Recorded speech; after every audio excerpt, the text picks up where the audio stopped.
A Souza Produções convida você a se tornar um patrocinador. Semeie no nosso ministério. Com a sua oferta poderemos produzir muito mais vídeos. Este é um ministério independente e, por isso, precisa da sua participação. Inscreva-se no canal e compartilhe os vídeos. Seja um multiplicador desta visão.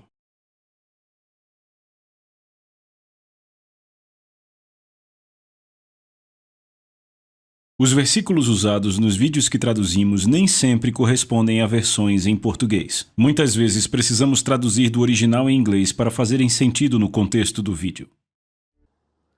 Glória a Deus! Às vezes, nós tentamos pôr a palavra de Deus para funcionar no melhor do nosso entendimento. E as coisas parecem não funcionar? E nos perguntamos por quê? Por que foi que não funcionou para mim? Bem, você também tem que entender que a vida de um cristão também é um processo de crescimento. Ou seja, você tenta aprender, descobrir o que mais você deveria ter feito. Não ache que você já fez tudo. Não, você já fez tudo o que sabia. E há uma grande diferença entre fazer tudo o que deveria ser feito e fazer tudo o que você sabe. Sabe, o que você sabe pode simplesmente não ser suficiente. E Deus disse, o meu povo é destruído por falta de conhecimento, ou seja, ele disse, eles não sabem.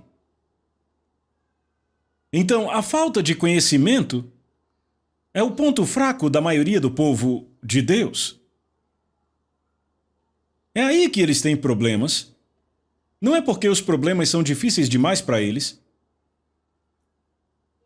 É por causa da falta de conhecimento, eles simplesmente não têm um conhecimento adequado de como o reino de Deus funciona.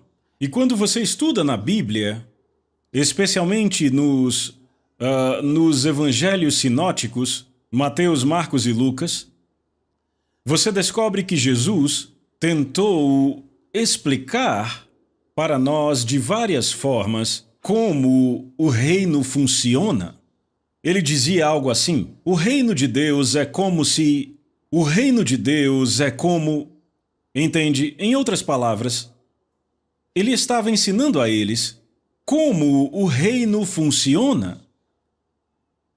Então é importante estudar todas aquelas parábolas que Jesus deu a respeito do reino de Deus, porque lá ele estava ensinando como o reino funciona, como o reino de Deus opera.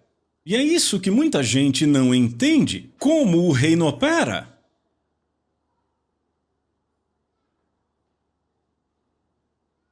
Como funciona?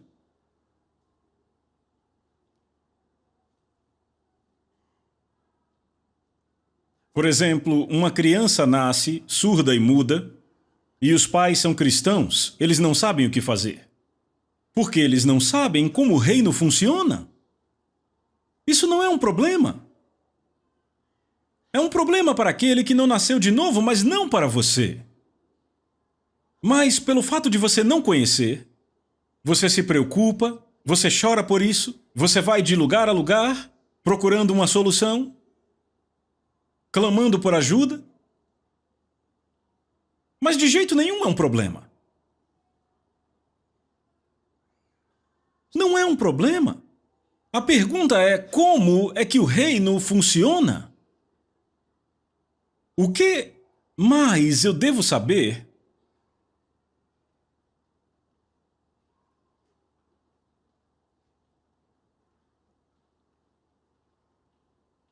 E então, onde fica a linha desenhada entre a fé e a incredulidade? Onde é fé e onde é incredulidade? Como é que eu sei Quando eu não estou mais operando em fé, mas em incredulidade. Por exemplo, sabe, você está orando sobre algo, você está em expectativa, está clamando a Deus, e aí você crê que agora tudo está bem, porque, sabe, você percebeu isso quando orou? Você até mesmo sentiu como se tivesse ouvido a voz de Deus quando orou, dizendo que tudo está bem? E então você espera, e espera, e espera, para o processo aparecer, e aí as coisas não mudam mês após mês após mês, e as coisas parecem que ficam piores, e aí você diz, não, peraí, será que eu ouvi bem Deus? Será que eu orei certo? Tem algo errado aqui? Você chama alguém para orar com você, e não parece funcionar? Você faz o máximo que pode para orar sobre aquilo, e não parece funcionar? Agora, oh Deus, qual é o problema? Entende? O tempo, às vezes, ele testa a nossa fé. Entendem? Por causa do tempo, somos pressionados e pensamos, veja, o tempo está acabando. Será que eu estou perdendo aqui?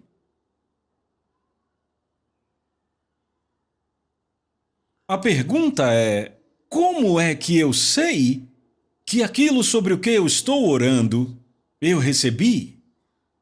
Como é que eu sei que recebi? É isto que a fé é. A fé não é tentar conseguir. Eu percebo que, em todo lugar, à medida que eu tento ensinar aos filhos de Deus a palavra da fé, eu percebo que muitos deles têm conceitos errados sobre a fé.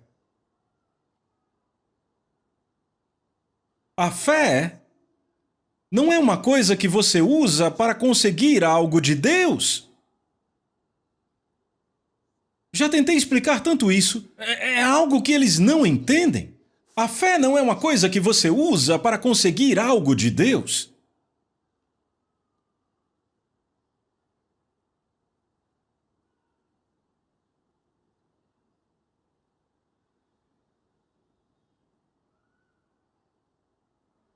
Você me ouviu? Porque a fé não tenta conseguir. A própria definição de fé nos faz entender isto. Eu acredito que foi por isso que Deus definiu fé para nós na palavra. Ele sabia que não conseguiríamos ter uma definição melhor no mundo. Todos os livros de estudo sobre fé, tudo que os dicionários dizem sobre fé, não te dão uma definição boa sobre fé. Eu já estudei várias definições e descobri que a definição na Bíblia é a melhor definição de fé. Hebreus capítulo 11, versículo 1, diz, agora, a fé é a substância das coisas que se esperam, a evidência das coisas não vistas. Ou seja, temos duas chaves aqui. Primeiro diz que fé é substância. A fé é a substância das coisas que esperamos. Significa que a fé é o título de propriedade. A fé, o significado dela é uma coisa real. Outra versão diz a evidência de realidades não vistas. É o título de propriedade, a substância. Em outras palavras, é aquela expressão tangível da sua esperança. Ele diz é a evidência das coisas não vistas. Evidência é a prova de coisas não vistas. É a evidência. O que significa que Deus quer que você tenha uma substância para a sua esperança. Ora, se não há substância para a sua esperança, ou seja, não há uma expressão tangível para a sua esperança, não há fé. Então a fé é interior, ou podemos chamar de uma tangibilidade espiritual. Está por dentro. Você sabe. É uma evidência, uma prova. Você não pode ter fé sem saber que você a tem. Você está me ouvindo? Você não pode ter fé sem saber que a tem. E quando a sua fé é demonstrada a respeito de algo, você sabe que você tem aquela coisa. Porque a fé é a substância.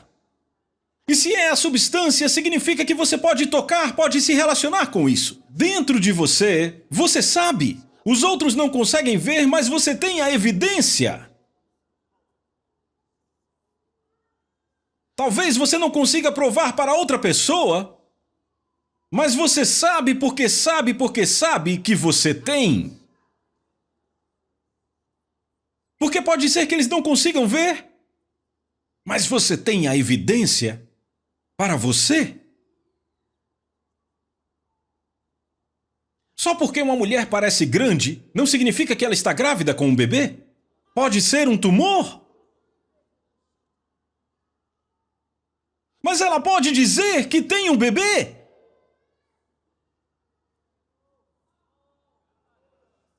Então o tamanho não é a evidência. Mas ela sabe.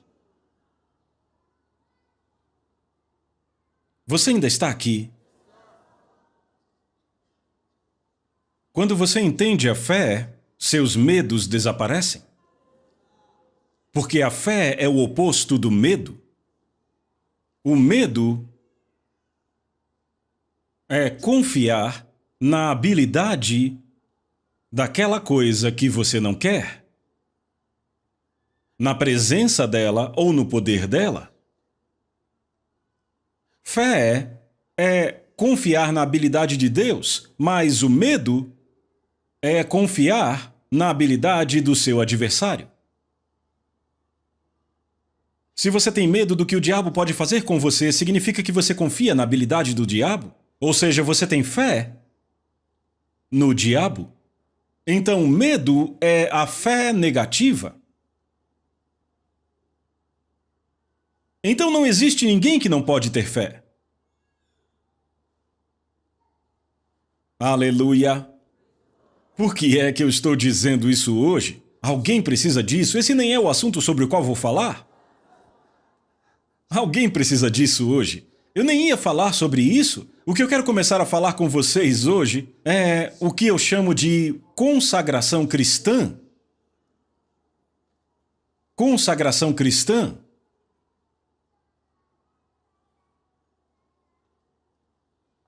Aleluia! Oh, glória a Deus, glória a Deus! Consagração cristã.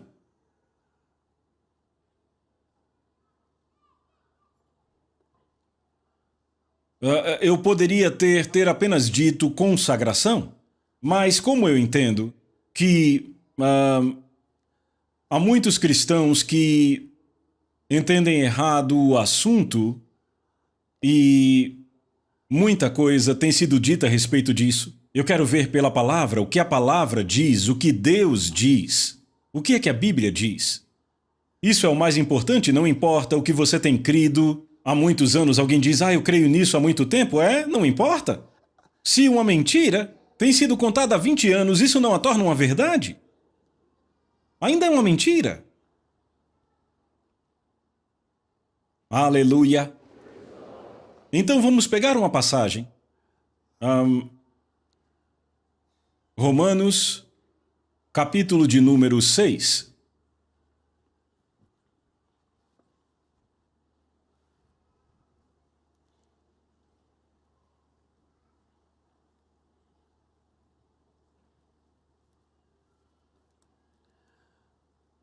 Você achou Romanos 6?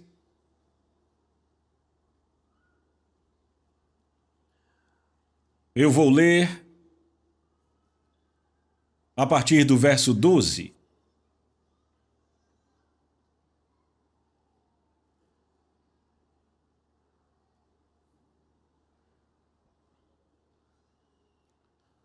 Talvez seja melhor vocês lerem antes. Vocês podem ler para mim?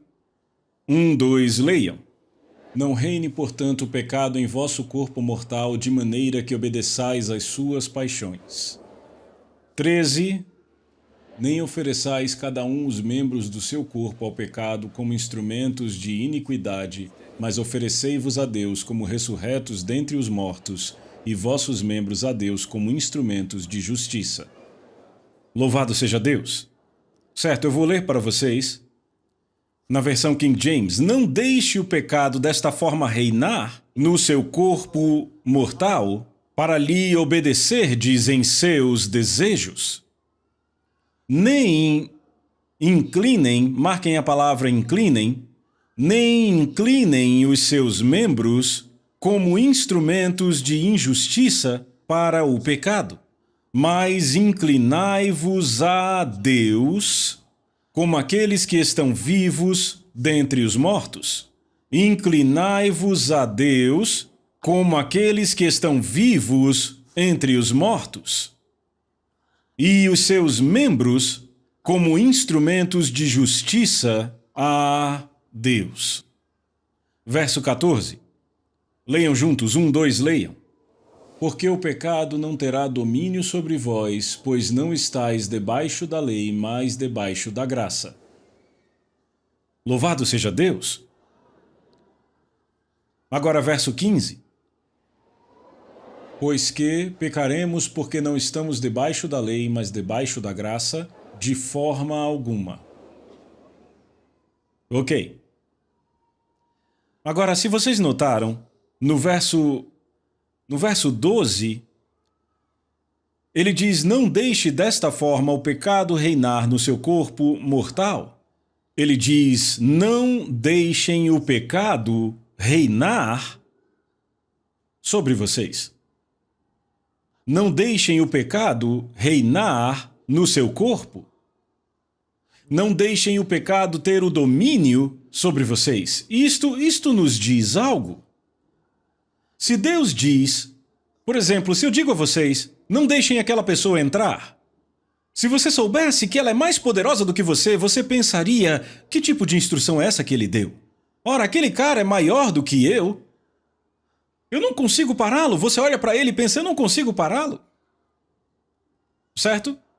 Mas se a instrução é uma instrução correta, dada à pessoa certa, e eu digo, não deixe aquele homem entrar aqui, e você soubesse que você é mais forte do que ele, você diria certo, você encheria o peito, ficaria lá na porta e diria, muito bem, você o ouviu. Não é? Porque entende, a instrução é, não deixe que ele entre. Então isto é poder delegado. Você foi autorizado a impedi-lo de entrar. Agora, Deus seria remisso se nos pedisse para fazer algo que soubesse que não poderíamos fazer? Você não concorda? Agora, Deus nos diz, não deixe o pecado reinar em seu corpo mortal, para lhe obedecerdes em seus desejos. Isso significa que eu posso pará-lo? Em outras palavras, Deus está me dizendo duas grandes coisas aqui. A primeira é, ele faz distinção entre o pecado e eu. Sabe, muita gente acha que eles são o pecado. Eles se acham tão maus. Mas Deus faz distinção entre o pecado e eu. E ele vê o pecado como uma força externa. E vê a mim como alguém diferente do pecado. Então ele diz, não deixe o pecado ter domínio sobre você. Certo? Não deixe ele reinar como rei. A segunda coisa é que eu tenho autoridade para impedir que ele reine no meu corpo. Eu tenho autoridade. E isso é notável. Mas então, ele nos diz como. Versículo... Na verdade, os belos versículos antes do que acabamos de ler a partir do 12, vamos voltar a eles mais tarde. muito, muito bonito. Versículo 13. Ele diz: nem inclinem. Eu pedi para vocês marcarem a palavra inclinem, porque na versão King James temos a palavra inclinem, mas em várias outras traduções a palavra é apresentem, que é melhor porque vem do grego paristemi, e paristemi significa apresentar. É como mostrar seus documentos, certo? Você entra numa sala para uma entrevista e você apresenta os seus documentos para ser questionado. Ok? Você os apresenta. Ou tem alguém que quer um emprego e então você pede que o apresentem à banca. Então o trazem e o apresentam à banca julgadora. Você entende? Agora é isso que paristeme significa. Então não é se inclinar como se, ok, aqui eu estou. Não, significa uma apresentação. Certo? Você ainda está aí. É uma apresentação, o que significa que é algo que eu faço. É algo operativo. É algo que eu faço. Eu escolho fazer. Por exemplo, Jesus não se tornou o Senhor da minha vida através de um simples desejo meu que ele se tornasse. Eu tive que confessar o senhorio dele sobre a minha vida. Em um certo dia, eu tive que dizer: eu creio no meu coração que Deus levantou Jesus dos mortos. Eu confesso com a minha boca que Jesus Cristo é o Senhor da minha vida. Você entende? Eu tive que chegar a uma realização. Para mim, como indivíduo, embora eu tenha crescido de uma forma específica, eu tenho que ter chegado a um conhecimento. Em algum momento em minha vida, de que Jesus Cristo é o Senhor da minha vida. E confessá-lo desta forma. Entendem? Não simplesmente aconteceu. Você não vai nascer de novo só desejando nascer. Você não vai nascer de novo só por gostar de Deus, dizendo eu gosto de Deus, gosto de Deus, gosto dos crentes. Isso não vai te tornar cristão. Às vezes nós dizemos às pessoas o que elas devem fazer. Você deve nascer de novo. Será que eu devo fazer aquilo, eu devo? Elas acham que estão limpas. Afinal, eu não pratico nenhum mal. Não faço coisas más. Então elas estão confiando na bondade delas. Mas não, na salvação existe um ato definido e na salvação você tem que receber. Lambano significa que você vai e pega, você não fica esperando. Não é decomai. Você não espera que alguém ponha lá, que lhe entregue. Você recebe a salvação. Você entende? E aqui outra vez ele nos mostra que no ato de nos apresentarmos a Deus tem que haver um momento em sua vida onde você chega ao entendimento de Jesus Cristo como o Senhor da sua vida e que você pertence a Ele. Sabia que muitos cristãos ainda não entendem isso? Já chegaremos nisso, é por isso que eu estou pregando aqui sobre a consagração cristã, o que isso significa. O que é consagração cristã?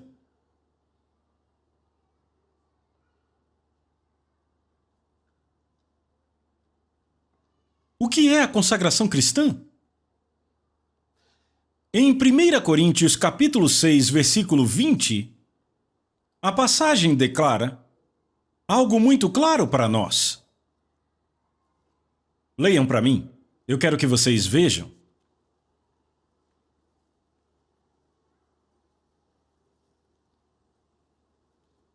Já acharam?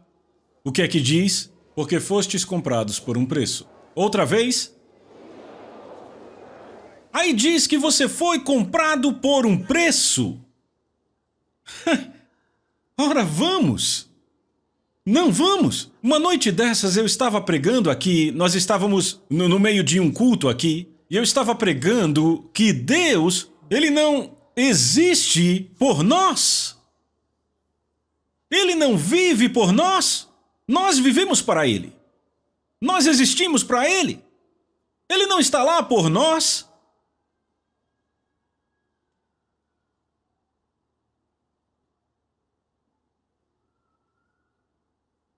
Agora, lá onde a Bíblia diz se Deus é por nós, e eu falo isso porque tem muita gente que lê e vai dizer, sabe, ela só lê. Mas a Bíblia diz que Deus é por nós? Então Deus é por nós, não é? Não, não é o que ele está dizendo. Onde diz se Deus é por nós, quem será contra nós, significa se Deus nos dá cobertura. Você entende? É o que ele está dizendo? Aleluia! Se Deus é o meu suporte, se Deus é a minha força, ninguém pode ser contra mim e ser bem-sucedido, é o que ele está dizendo. Mas Deus, ele não vive por nós. Nós vivemos para ele. Ele não existe por nós. Então pare de agir como se Deus existisse por você.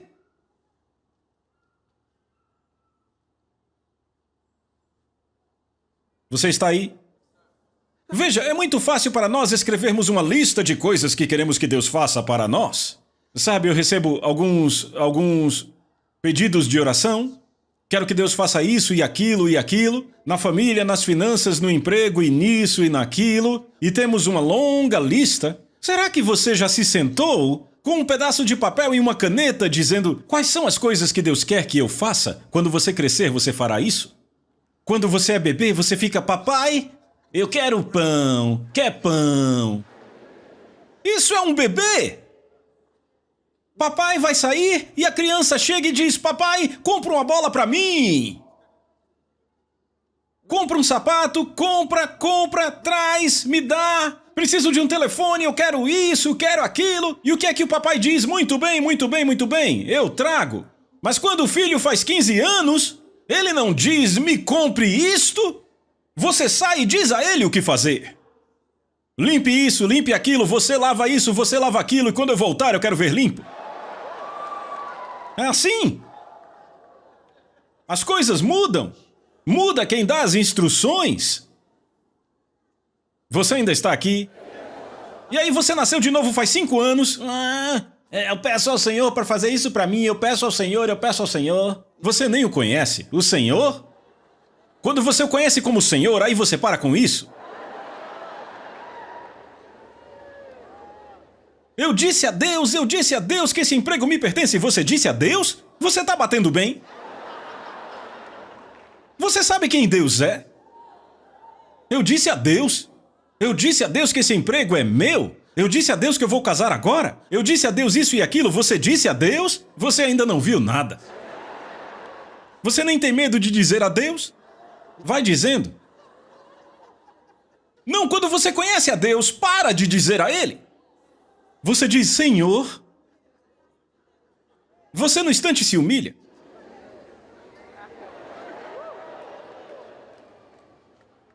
Eu vejo as pessoas orando, apontando para o céu, em nome de... Essas pessoas ainda não viram nada. Moisés disse, sinto-me aterrado e trêmulo, quando viu a presença de Deus.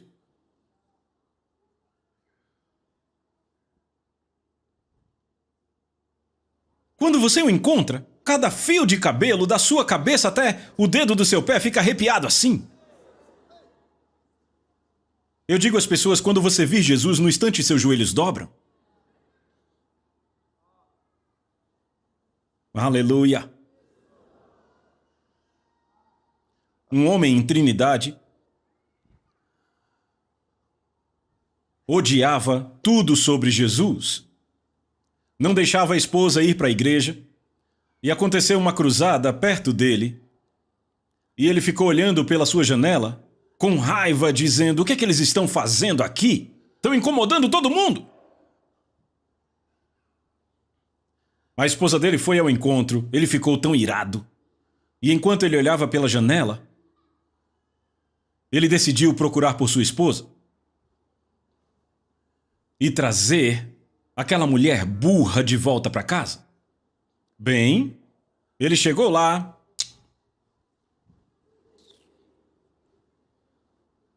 Toda vez que ele ouvia Jesus, E aí, de repente, ouviram alguém gritando. E ficaram, o que foi isso? Ele é real, ele existe, ele é real, ele existe, ele existe. Eu vi ele.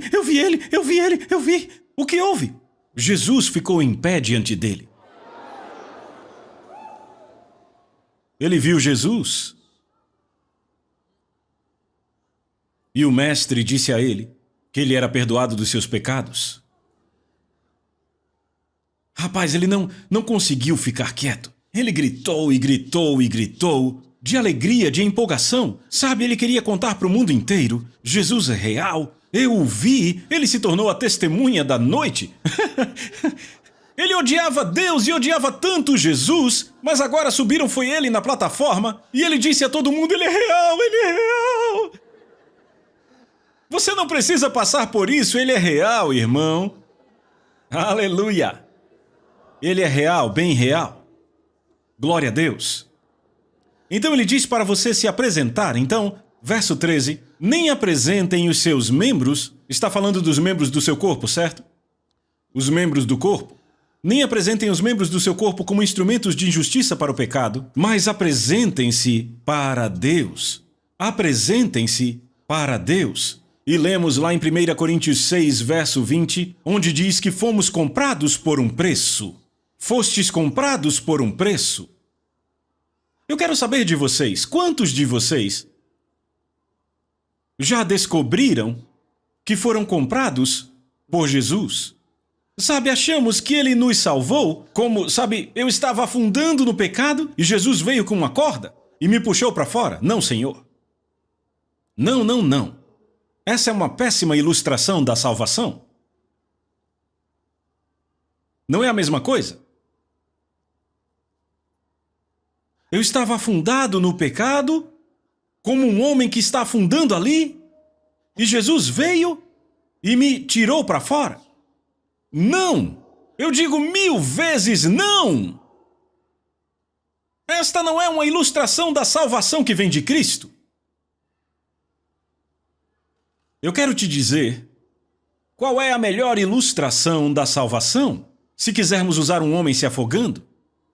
É um homem que estava condenado à morte pelos seus erros e foi colocado ali para morrer. Legalmente, ele deveria morrer. Não era apenas um homem se afogando, mas um homem para ser afogado. E Jesus veio e disse, eu vou ficar no lugar dele. Ele não jogou nenhuma corda ali, ele não enviou ninguém, ele não entrou ali para nos tirar, não! Ele tomou o seu lugar de condenação. Você entende?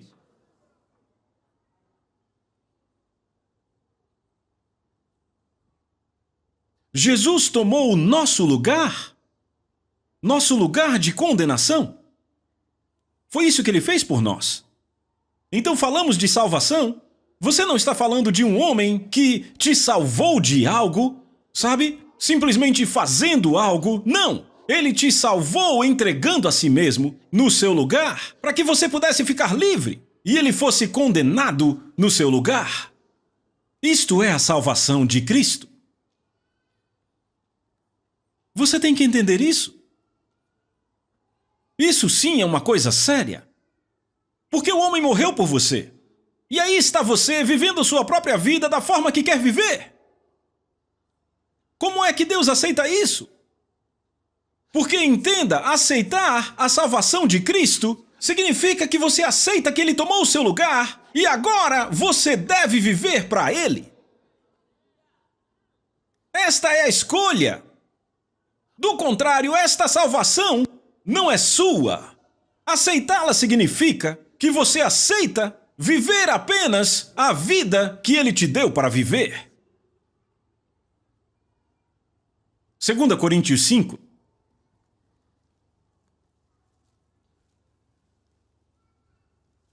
Não, a gente acha que quando a gente vem dedicar uma criança a Deus, a gente fica aqui em pé e o pastor vem, sabe, pega o bebê e ora pelo bebê, e você Você vem para dedicar o seu filho, para Deus abençoá-lo, blá, blá, blá, blá, blá, e você diz, sim, por isso que eu vim, vamos orar. Você acha que isso é tudo?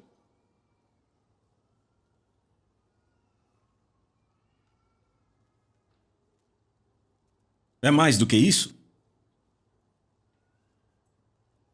2 Coríntios 5. Leiam para mim o versículo 14.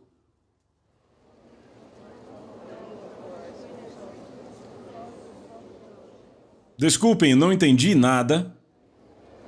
Porque o amor de Cristo nos constrange, porque assim nós julgamos que se um morreu por todos, então todos morreram.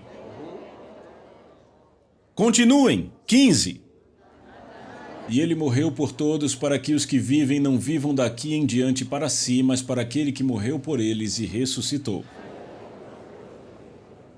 Bom, agora, ele diz porque o amor de Cristo nos constrange, porque assim nós julgamos que se um morreu por todos, então todos morreram, ou seja, se ele morreu por nós, significa que todos morremos. Porque ele o fez em nosso lugar. Ou seja, se um pagou por todos, então todos nós pagamos. Se todos estivéssemos devendo algo e alguém viesse e pagasse a dívida por nós, seria errado alguém chegar e nos chamar de devedores? Porque alguém pagou por nós. Significa que estamos livres porque o homem veio e pagou o meu aluguel, por exemplo. Você entende agora? Você está entendendo? Bom, então o versículo 15 diz... Leiam de novo o 15, eu quero que peguem algo.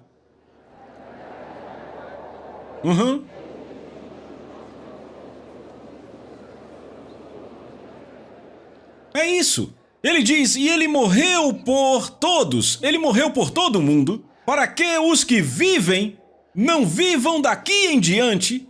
Daqui em diante. Aqueles que vivem não vivam daqui em diante para si mesmos, mas para aquele que morreu por eles e ressuscitou.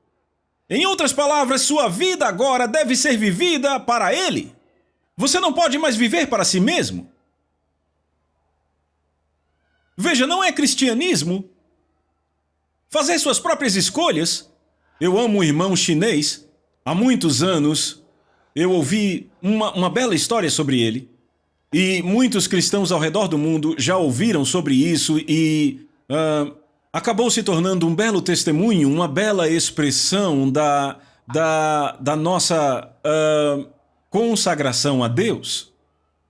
Ele estava viajando em um trem e 3 cavalheiros queriam jogar um jogo e precisavam de uma 4ª pessoa porque aquele jogo se jogava com 4 pessoas. Então, chegaram para ele e disseram, com licença, gostaria de jogar conosco? Queriam que ele se juntasse a eles? E aí ele disse, me desculpem, eu não vim com as minhas mãos. Nunca tinham ouvido algo assim antes? Você o quê? Ele disse, eu não vim com as minhas mãos. Olharam para ele. Ele parecia completo para eles. Tem algo errado? Ele disse, não há nada de errado. Minhas mãos não estão aqui comigo. Disseram, enquanto essas duas aí? Ele disse, não são minhas. Pensaram, esse é o cara mais bobo do trem? Sabe, pensaram que ele era um tolo, mas ele não parecia um tolo, então pensaram, você está bem? Ele disse, eu posso explicar? Então eles sentaram e ele explicou a eles o Evangelho de Jesus Cristo. Ele disse, eu fui comprado por um preço. Agora eu pertenço a Jesus. Ele disse, então eu só uso as minhas mãos para algo que ele queira. Essas mãos agora pertencem a ele.